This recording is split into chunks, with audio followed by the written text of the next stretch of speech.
Hi, so this is how she's going to access her math from her MyPasco Connect account. I'm actually signed into her student account right now, and she should know how to get here. If not, you can do a Google search for MyPasco Connect and have her sign in with her lunch number and password. Once she's on this screen, she'll click on Great Minds in Sync, which is this icon here. I've already clicked on it and I have the tab open. So here is her account. What she'll need to do is click on Find. Yesterday we started Module 1, Topic A, and Lesson 1. So the lesson that we did is actually very similar to the video that they have here.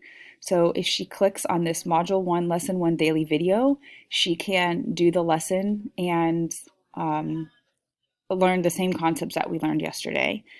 Then she can also do the problems that they mention at the end, the must-do problems in Lesson 1 Learn here. When she clicks on it, um, she can do the application problem, and then the problem set is here. The ones that we did yesterday were listed in the end of the lesson. Off the top of my head, I can't remember exactly which ones we did. And then today we will be doing lesson 2. So same thing. She can do the video, and then the learn will have the problem set and the application problem that she can do. And Friday we will be doing lesson 3.